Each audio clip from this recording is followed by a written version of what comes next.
আপনাদের রীতিমতো কিন্তু একটি ভিডিও বেশ ভাইরাল হয়েছে, আপনাদের বিয়ের যে ভিডিওটি, সেটি কিন্তু অনেক শেয়ার হয়েছে। এই যে মানুষের বর্ষা চৌধুরী বিয়ে করছেন, কাকে বিয়ে করছেন, রাসেল মিয়া কাকে বিয়ে করছেন, এই যে বিষয়গুলো জানার আগ্রহ, আপনাদের পার্সোনাল লাইফে কোনো ইফেক্ট পড়ে কিনা?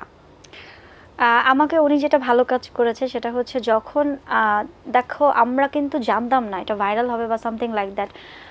বিয়ের আগের দিনের ব্যাক টু আমি সে যাই, সেটা হচ্ছে বিয়ের আগের দিন হঠাৎ করে সে অসুস্থ হয়ে যায়। তো আমার সাথে ফোনে কথা বলতে বলতে সে একটা চিৎকার দেয়। তো ওই চিৎকারটায় আমি তার সেটে ছুটে যাই। সেটে ছুটে যেতে যেতে দেখি সে অলরেডি হসপিটালে অ্যাডমিট। তো অ্যাডমিশন নিয়েছে।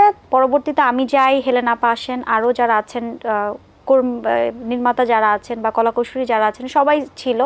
তো ওই মোমেন্টে আমি জাস্ট বিয়ের আগের দিন, কিন্তু মানে পরের দিনই বিয়ে, হ্যাঁ 16 তারিখে বিয়ে, 15 তারিখের ঘটনা, সে তখন সেটে। পরবর্তীতে আমার মনে হয়েছে যে বিয়ে টিয়ে ফালাই, আগে মানুষের বাঁচাই।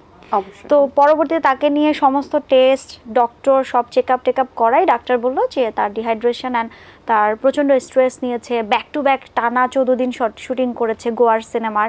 তো এটা বললো যে এটা আসলে তার এমনিতে কোনো প্রবলেম না, এটা একটু রেস্ট নিলে বা করলে ঠিক হয়ে যাবে। তো রেস্ট নেওয়া মানে 2-4 দিন 7 দিন তো রেস্ট নিতেই হবে। একটা মানুষ শ্যুট করে এই অবস্থায় তো আমি পরের দিনই বলতে পারি নাই চলেন বিয়ে করি। এর মধ্যে কিন্তু ইনভাইটেশনও টুকিটাকি ছিল, মানে আমার যারা কাছের ছিল তাদেরকে বলা হয়েছিল বিয়েতে একটা প্ল্যান, ছোট্ট একটা প্ল্যান ছিল। তো পরবর্তীতে ওইটা ক্যান্সেল করা হয়। তো সে ঘুমিয়েছিল, সে ঘুম থেকে উঠে দেখেছে অলমোস্ট রাত হয়ে গেছে। তো তখন সে বলছে যে মা কোথায়, মানে আমার মা, তাকে আমার বাসায় নিয়ে আসা হয়। তো পরে মা কোথায়, আমার ছোট খালামণিকে ডাকে ছোট মা কোথায়। তো আম্মু মা আমার খালামণি আসে, পরে বলে যে আমি বিয়ের ডেট পেছানো যাবে না, মানে বিয়ে 16-16ই হবে, প্রোগ্রাম পিছাক। এটার একটা কারণ, এখানে আমার একটা ইমোশন কাজ করছে। সেটা হচ্ছে বিয়ের ডেটটা 16 তারিখে আমাদের ফিক্সড করা ছিল। আমি 15 তারিখে আমার শুটিং শেষ হবে। তো আমি তো 14 তারিখে শুটিং শেষ হবে। তো আমি তো 15 তারিখে অসুস্থ হয়ে পড়ি শুটিং সেটেই।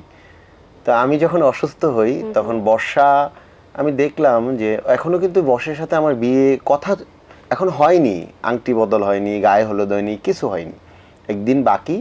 কিন্তু দেখলাম যে বর্ষা আমাকে নিয়ে হসপিটালে গেল, এরপরে আমাকে যে টেক কেয়ারটা, পরে আমি চিন্তা করলাম যে একটা ওর সাথে আমার কথা তো হয়ে গেছে, কিন্তু ও যে কাজটা করছে এটা আমাকে দারুণভাবে উৎসাহ মানে জাগিয়েছে এবং আমার ভিতরে একটা মানে সফট কর্নার কাজ করছে। পরে আমি বললাম যে না, ও যেহেতু একটা অ্যারেঞ্জমেন্ট করে রাখছে আমার মানে পারমিশন নিয়ে, আমি বলছি তুমি করো, তো সেই জায়গায় আমি ওকে কষ্ট দিব না।